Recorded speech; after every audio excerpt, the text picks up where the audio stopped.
नमस्कार मित्रांनो, लग्नाची बेडी आजच्या भागामध्ये आपण बघणार आहोत की सिंधूला हॉस्पिटलमध्ये घेऊन आलेले असतात। तर डॉक्टर सिंधूला चेक करतात आणि राघव राजश्री रत्नाकर यांना सांगतात की सिंधूची तब्येत ही खूप क्रिटिकल आहे, काही टेस्ट करावे लागतील। डॉक्टर सांगतात की इंटरनल ब्लीडिंग किती झालं आहे हे अगोदर चेक करावे लागेल आणि नंतर जे काही निर्णय आहे ते घ्यावे लागतील।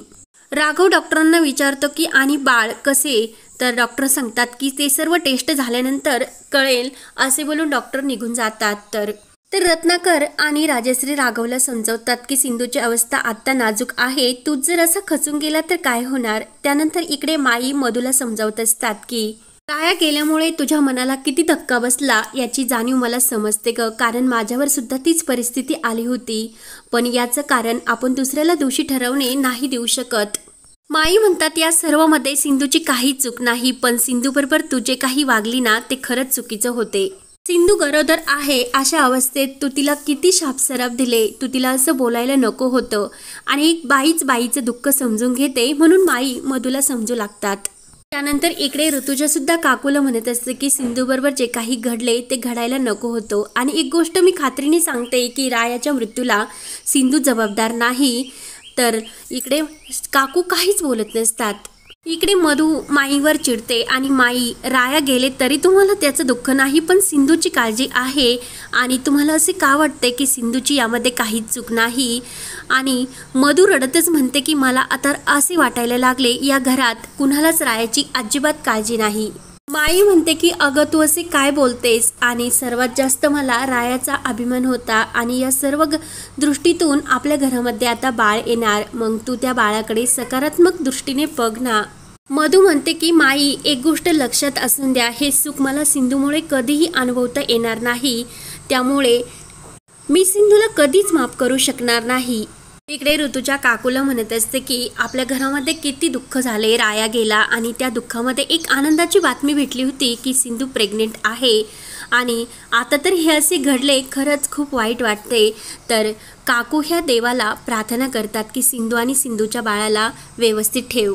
ऋतुजी म्हणते की आपल्या घराला कुणाची दृष्टी लागली काय माहीत, तर लगेच मोठी काकू म्हणते की कुणाची दृष्टी लागली हे आपल्या सर्वांना माहिती आहे। त्यानंतर इकडे मधू भयंकर चिडलेली असते आणि मधू म्हणते की कायम सतत सिंधू या घरातील करत असतात, पण मी त्या सिंधूला कधीच माफ करणार नाही। त्यानंतर इकडे डॉक्टर सिंधूला चेक करून बाहेर येतात। तर राघव विचारतो की डॉक्टर सिंधू कशी आहे, तर डॉक्टर सांगतात की सिंधू ठीक आहे। तर सर्वांना आनंद होतो। डॉक्टर पुढे म्हणतात की एक वाईट बातमी आहे की सिंधूचे बाळ गमावले। तर ते ऐकून सर्वांना खूप मोठा धक्का बसतो। राघव म्हणतो की काय बोलता तुम्ही, परत एकदा चेक करून पहा, काहीतरी मिस्टेक झाली असेल।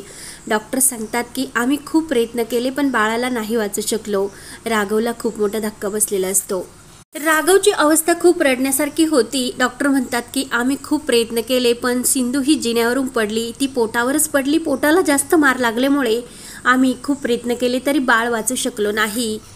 तर राघवला सिंधू जिन्यावरून पडल्याचे सर्व क्षण आठवू लागतात आणि त्याच्या डोळ्यामध्ये खूप असे पाणी येत असते। राघवच्या मनावर खूप आघात झालेला असतो। राजश्री रत्नाकर त्यांना समजवतात, तेवढा रत्नाकरला फोन येतो। काकू विचारते की रत्नाकर सिंधू कशी आहे, तर रत्नाकर सांगतो की सिंधू बरी आहे, पण वहिनी एक वाईट घडले की सिंधूचं मिसकॅरेज झालं।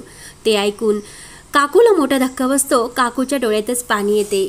ऋतुजा म्हणते की वहिनी काय झाले, तुम्ही रडता का, म्हणून ती जोराने रडून बोलत असते। तर लगेच रत्नाकर म्हणतो की वहिनी राघव खूपच खसला आहे, त्याच्याकडे लक्ष द्यावे लागेल, म्हणून रत्नाकर फोन ठेवतो।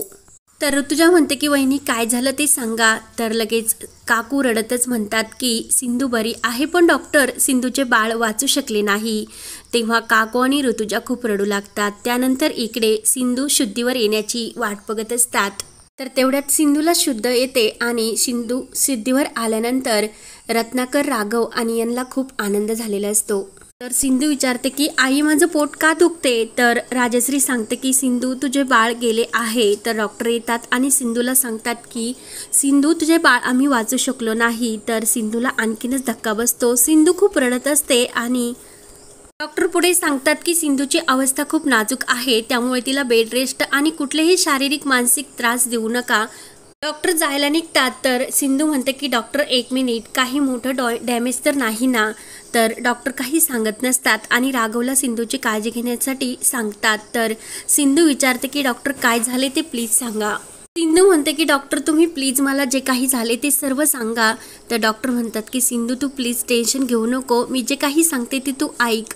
तू पोटावर पडल्यामुळे तुझं मिसकॅरेज झालं आणि तुझ्या गर्भाला जास्तच मार लागल्यामुळे एक भाग निकामा झाला, त्यामुळे आणि परत तू प्रेग्नेंट राहू शकशील की नाही याचे चान्सेस खूप कमी आहे. ते ऐकून सर्वांना मात्र मोठा धक्का बसतो. तर सिंधूला खूपच जास्त. सिंधू म्हणते की डॉक्टर प्लीज मला माझे रिपोर्ट्स दाखवा. डॉक्टर म्हणतात की मी दाखवते, पण तू मेंदूला तुझ्या इतकं ताण देऊ नको, टेन्शन घेऊ नको, मी सर्व काही हे तुला दाखवते. तर डॉक्टर रत्नाकरला घेऊन बाजूला जातात आणि तेव्हा सिंधूला सर्व राघव आणि तिचे क्षण आठवू लागतात. राघवने बाळासाठी आणलेल्या सर्व खेळण्याचे क्षण तिला आठवतात. सिंधू खूप रडत असते. राघव आणि राजश्री तिला आधार देत असतात. तर हा भाग येथे संपतो. तर पुढील भागामध्ये काकूने या सर्वाला मधूला जबाबदार धरलेले असते आणि मधूला घराबाहेर काढलेले असते. ते पाहण्यासाठी आपल्या चॅनलला नक्की सबस्क्राईब करा. धन्यवाद.